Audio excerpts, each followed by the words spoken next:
Are babies born with personalities? Having had one, I can answer that. Yes. And again, yes. Yes, yes, yes. Which was a surprise. I thought they'd be like shop-bought pastry. Take it out of the packet, whack it on a clean surface, roll it into whatever shape required.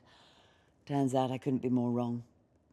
A few weeks old, I pick you up and you look me straight in the eyes, unblinking. The kind of look an alien being of a higher order would give you after watching GB News.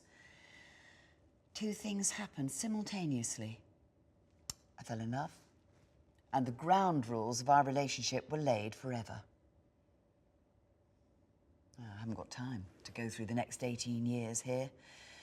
Let's just say the teens weren't without incident. The time I opened your wardrobe door, an empty bottle of vodka the size of an 8-year-old child fell on me.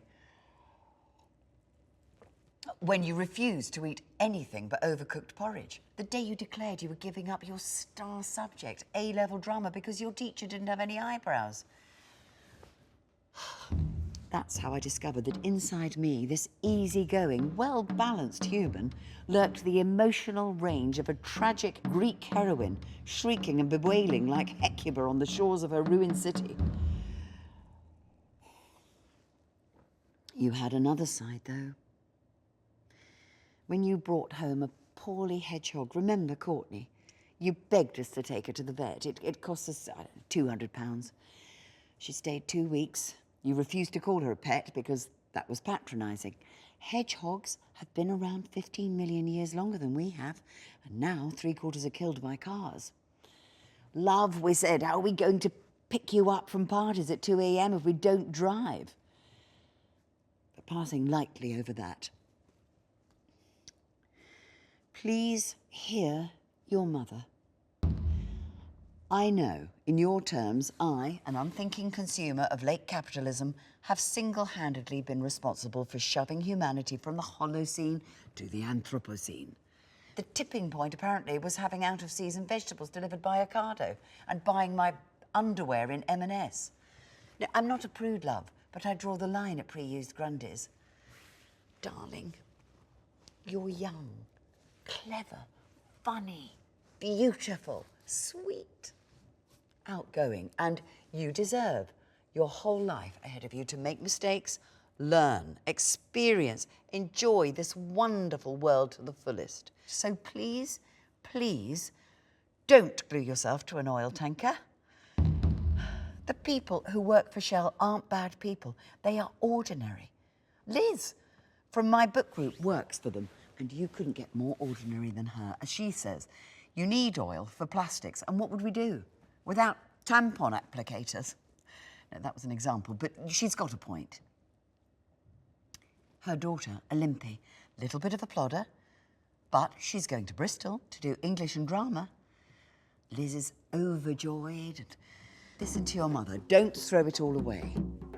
When I was your age, I went to India. I had a life-changing experience volunteering at an elephant sanctuary. I know what I'm talking about. And all you're headed for is a criminal record which will stop your life in its tracks before it's even begun. You'll watch people who didn't get convicted, who are less talented than you, take the prizes you could have had. I know. You're upset about the end of civilization, the melting glaciers, the droughts, the mega fires, the billions of animals burnt to death in Australia, especially the koalas. Well, they have such good optics. But a criminal record means you won't be able to work with kids, marry a politician, or get an American visa. When all those doors are closed to you and you decide to volunteer in a charity shop, that's not allowed either. You won't even be able to sell other people's knickers. I can't stand by and watch you throw everything away. I beg you, I demand you, I order you not to do it.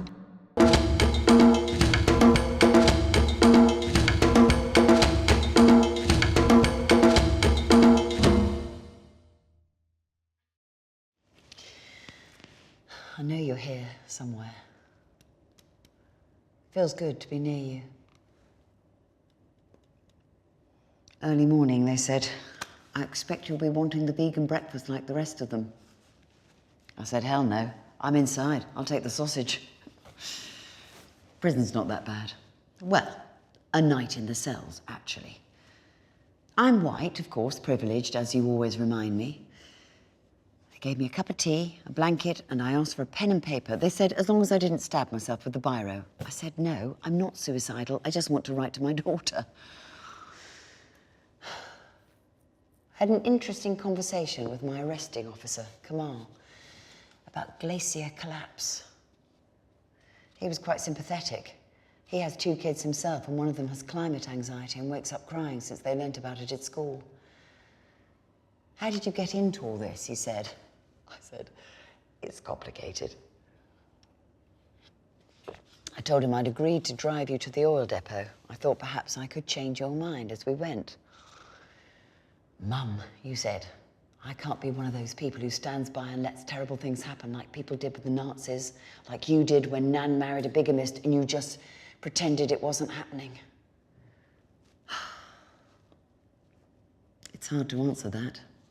And also, in the back were your co-conspirators, Worm and Bulb. So that stopped me. They were actually not what I expected. Worm was an 84-year-old grandfather, and Bulb is an Olympic volleyball champion. Worm said, nice to meet you, Amber's mother. Bulb said, yeah, you're really cool. I said, well, it's a dirty job, but someone's got to do it. Which was a joke, but no one laughed because they were all very serious. You sighed and said, Worm's got terminal cancer, but he's prioritising the struggle. I thought, well, he hasn't got to worry about employment issues, has he? But I kept that to myself. What did you do before you became a political agitator? I asked Worm. I was a brain surgeon, he said. Oh, I said, that must have been very interesting. Yes, he said, the human brain is fascinating. I just wish more people would use them. I giggled. I mean, I don't know why I did. It was all a bit surreal, driving a brain surgeon and an Olympic medalist and my daughter to a criminal rendezvous. I'm just an ordinary woman. The most interesting thing about me is my vitamin B deficiency.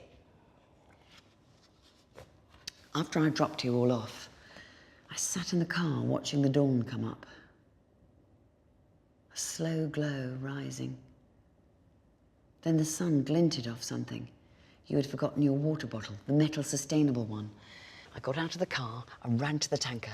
There you all were, on top of this bloody great beast in your pink leggings. A police officer stopped me. Madam, this is a crime scene. Step away. My daughter's forgotten her water. Her name's Amber. She could be up there for hours risking dehydration. Step away, madam. I won't tell you again. I'm giving you a warning. I catch your eye. Before I know what I'm doing, I hurl the bottle up, towards the tanker, and miraculously, Bulb catches it. Well, with the volleyball gold, she would, wouldn't she? I'm arrested for aiding and abetting criminal trespass, obstruction, and criminal damage. Not bad for a first go. I see you smiling at me from the top of the tanker, and I catch your eye and smile back. And I think that you would say the real criminals are those that are destroying the planet. Before I can stop myself, I shout out, "Viva la revolution!"